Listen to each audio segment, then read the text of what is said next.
Well, hello everybody, welcome back to the channel. You're watching Sniper Photography. My name's Glenn Samuel. I thought I'd post this video. I haven't done one for probably nearly a couple of months now, only because I've been very busy with my commercial photography work. Coming to the end of the year, every client wants their job yesterday, so I've been rather busy. So that has now come to an end, and I have now time to myself to make more YouTube videos. Now today I want to talk to you about a genre of photography which I've started doing again. Well, not again, I usually do it every now and again, but not very often. Now, due to the time constraints I've had in the last 8 weeks, I wasn't really able to get out into the landscape and photograph the landscape. However, I can do macro photography, and the benefit about macro photography, you can do it anywhere, anytime. Preferably early morning or late afternoon, especially when it comes to insects and bugs and spiders and things. So I thought I would do a quick video on my macro photography, and I'll put a few images up as we go along, and I'll also tell you about the gear I use. We'll get that out of the way first up. Now, if you haven't undertaken this type of photography before, macro photography, I know it sounds daunting. You think it's all too hard, or you need really expensive equipment or camera gear to do it. Well, I'm here to tell you, you don't. Any camera, any digital SLR, mirrorless camera, micro four thirds, if you've got one of those cameras, just use it. It doesn't matter how old it is, how new it is, how good it is. It's not necessarily the camera when it comes to macro photography. It is the lens and the available light. Now, the camera I use, and the reason why I use this older camera is because it's small and it's light, and it's the Canon 6D. That's right, an old model Canon 6D, an absolute fantastic camera, by the way. Canon, it was one of Canon's leading cameras when it first came out, the 6D. The reason why I use the Canon 6D is because it's light, it's very portable, and it's very easy to use, and it's full frame. But that's not the most important piece of the kit. There's three really important factors when it comes to macro photography. And number one, I think it's the lens. Now, the lens I use is a Tamron 90mm f 2.8 fixed focal length macro lens. It's a proper macro lens. Now, I know a lot of people have zoom lenses at home, and camera manufacturers have this nasty habit of writing macro 1.2 on it. Well, if you've got a lens that says that on the lens barrel, well, I'm sorry to say you haven't got a macro lens. A macro lens is 1:1 or even more, 2:1. So, but if you don't want to spend all the money, that lens is worth about $1,200, $1,300. You can spend more, you can spend a little bit less, but the Tamron 90mm, that's what I use. It's well renowned for quality, and it is a great macro lens, but that's the one I use. Now, if you don't want to spend a lot of money on a lens, or you're only going to do macro photography every now and again, there's things you can use. You can use extension tubes. Basically, there's all it is, a bit of metal and a hole in it. You attach that to your camera. It keeps the back of the camera further away from the sensor. You can use extension tubes. You can use bellows. You can use, you can do the reverse rule where you can get your 50mm lens and reverse it. So have the front of the lens at the back of the camera, or facing the sensor, and that way you'll get a macro effect. Now, all of these things are great and they do work, but if you really want to get into your macro photography, I think investing in a good macro lens probably is a must. But there's also another thing you can use, which I will talk to you about in a moment, and it's a Rainox. Rainox, like a magnifying glass from Japan. It's Japanese glass, very high quality. They're worth around about $200 here in Australia, but I do use that on my 1:1 macro lens. But if you've got a normal lens, you can use this Rainox 250, and that'll give you the macro effect without any image damage. But I do use this, the Rainox magnifying lens, I call it, on my 1:1 macro Tamron lens when I want bigger magnification. Macro photography is about small things and super magnification. Now that's number one. I think the most important part is the lens, not necessarily the camera.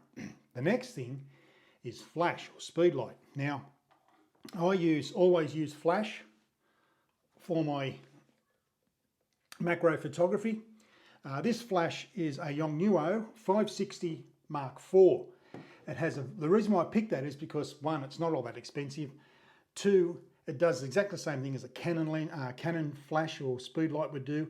It has a very quick recyclable time because with macro photography, it's not unusual for you to go out and take 300 photographs. Bang, bang, bang, bang, bang, bang, bang, because you're trying to get your focus, but more about that in a moment.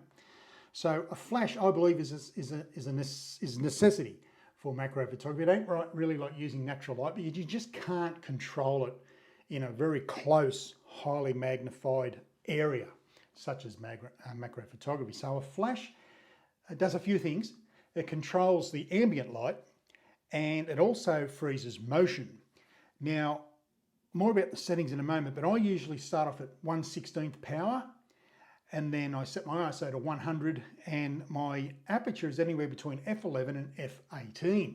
Now you might think f18, geez, that's very small.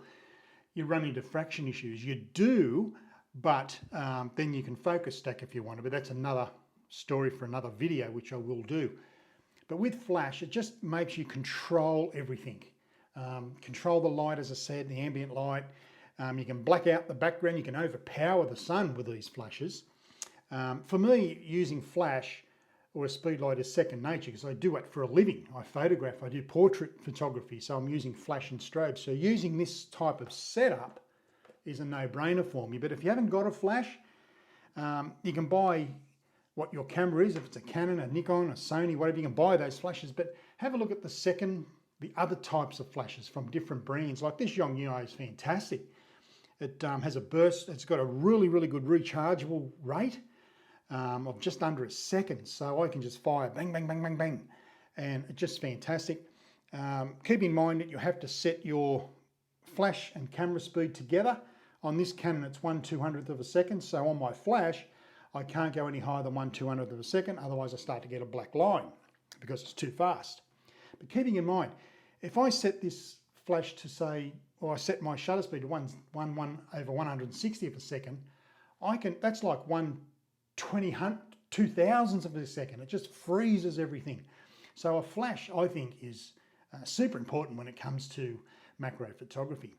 Now you're probably thinking, what the hell this is? This is a diffuser. Now this is the AK diffuser. The reason why I brought this diffuser is because the gentleman that hand makes them, Amir, and I'll put his details in the bottom of this video, he lives in Florida in the United States. This was $200 Australian. I ordered it on a Saturday afternoon and I got it 4 days later. Absolutely incredible service.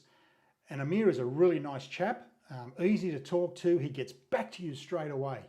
As soon as you send an email, you get an answer straight away. And it's from him, it's not a computer generated answer. So I use the AK diffuser. Right, it has also the diffuser panel in it. It also has a light which is controlled by a power bank. You must supply your own power bank. You can buy them off Amir, but I supplied my own. It absolutely works fantastic. You can get right in close. This here can be put around the base of the diffuser to force the light up. But that's what I use, the AK diffuser from the United States. Fantastic company to deal with, a really nice guy to deal with, Amir, and I'm so glad I brought it. It just diffuses the light beautifully with the power of the flash in combination with the camera and the shutter speed. Now, back to this. This is the Raynox 250, and it just clips on. Now, you clip that onto your lens. See me squeezing those things here. That goes from 49mm to 52mm. If your lens has a bigger thread, you need a step down or a step up ring, okay? But this retails for about $170. You get it on Amazon. I don't think you can buy them here. You've got to get it on Amazon. And every good macro photographer will use one of these, or he'll know what it is. And I tell you, when you see some of the images here, it was taken using the 1:1 macro lens and this, the Raynox 250. But I'll put a link in the description box below. Now, the thing with macro photography is depth of field. Now, being a landscape photographer, I'm usually shooting f8 to f16, and my depth of field is superb. But when it comes to macro photography, such high magnifications, it's paper thin. Seriously, paper thin. Now what I like to do, and I should show you this when I'm out in the field, but I'll show you here, when I'm focusing on something, like so, I have my camera set to continuous activation, in other words, continuous shooting. I know my flash will recycle every second or so. So what I do, I go to extreme magnification, like so. And as I'm focusing, I focus just before the subject. Now it could be a bug's eyes, and that's what you want. You want these animals to really look at you, you know. So I focus on just in front of the eyes, and as I'm focusing, I'm moving in and out. I'm moving in and out like this, so you're rocking forward and rocking back. All the while, I'm pushing the shutter button, I'm taking photographs. Bang, bang, bang, bang, bang, bang, bang. Now you might take 12 photographs just for that one little creature. Out of that 12, you probably might only get one, possibly two. If you get 3 in focus, you've done well. And as I said, you can take 300 photographs. I was out a couple of days ago and I took over 473 photographs. And out of that 473, I got 12 real banger shots because they're all out of focus. Because you're focusing so close to your subject with extreme magnification. This is not easy, but once you get hold of it and once you understand it, you're home and hose. The images are absolutely fantastic, and as you can see through this video, these are the ones I've taken recently. So focusing and the depth of field is paper thin. I mean, seriously, even if you close your lens down to f22, you're still going to get half the creature will be blurry. I mean, it's because it's so close and so large. Because if you photograph with a 1:1 lens, macro lens, anything that's say a centimetre, 2 centimetres, 3 centimetres, or 1/4 of an inch, it's going to be life size on your sensor. So the focusing has to be really spot on, and it's a real test. In actual fact, macro photography is not all that hard, but there's no room for error when it comes to this genre of photography, and it all comes down to maybe light, but more about the focusing. Now with focus stacking, as I said, I'll do another video. I'll probably do that out in the field and show you, but focus stacking is like we do in landscape photography, except instead of taking 3 or 4 or 5 different images at different focus points, with macro photography, if I've got a bug and he's in front of me, I'll take probably 10 shots from the beginning all the way to the back of him, and then I'll combine them in post-edit in Lightroom Photoshop. So you can focus stack your insects quite easily. Now, but it all depends on the position of the subject. If the bee or the ant or whatever the case may be, a beetle is looking right at you, you can have 2 options here. You can photograph his eyes because the eyes are what draws the viewer in. Or you can focus stack that whole little creature. It's up to you what you want. So it's an individual choice.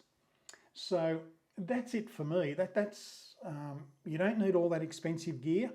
Yes, a flash can cost you up to say $250 for this type of flash. They run on 4 AA lithium batteries. You get plenty of shots out of them. Always carry spares. SD cards. Make sure you got to get a really good SD card for macro photography. As I said, you're taking a lot of images and you don't want to fill that card up and then not being able to take any more. So always carry spares with you. The diffuser just absolutely works fantastic. That there, I mean, you put that on for this. Put it on there. I can get it like so. So my Rainox can sit on top or sit on the side. That's why he sticks that on there. Just take it off, put it on your lens. But look, if you've got any questions or you want you want to know any more about macro photography, just please feel free to reach out. But it's something that I do every now and again, and I'm starting to do more of it because what I'm thinking is when I get out into the landscape, I might do both, especially if you get into the waterfalls. There's mushrooms growing, there's moss, there's little lizards, all these little creatures that are around us. But when we're photographing the landscape, we're photographing the grand vista. We're not thinking about the other world that's at our feet. So it's very exciting photography too, macro photography. And I hope you've enjoyed these images. But that's it for the macro photography segment. Other than that, it's very simple. If you can get this type of gear, all and good. If you don't want to go to the expense of buying a macro lens, you're not going to do macro all the time, I suggest you buy one of these. Get it on Amazon within probably 10 days. This actually came from Germany, even though it's made in Japan. The Raynox 250, M250 is just fantastic. Michael Waddell on YouTube recommends these as well. So I think not all the time. It all depends what I'm after. Once again, it's a personal choice. But if you don't want to buy a fully dedicated 1:1 macro lens, have a look at getting the Raynox 250 or even the 150. So I'll put that in the description box below. So that's it. That's it for the macro photography segment. So if you've got any questions, please put them down below. I'll certainly get back to you as soon as I can. Also too, before I go, a big thank you to the people that have subscribed to this channel. I mean, it does mean a lot to me and I really appreciate you doing that. For me, I'm a photographer, then a YouTuber. I'm not a YouTuber and a photographer. There's two different types here on YouTube. But I really appreciate you subscribing to this channel. I hope you'll learn something from it. I'm always available for comment. You can contact me anyway through this channel or on Facebook or Instagram or even Vero now. But yeah, feel free to reach out. But thank you once again for subscribing to this channel. So that's it for another episode of Sniper Photography. And as I always say, be nice to yourself, family and friends. But most of all, you keep shooting, keep smiling. Bye for now.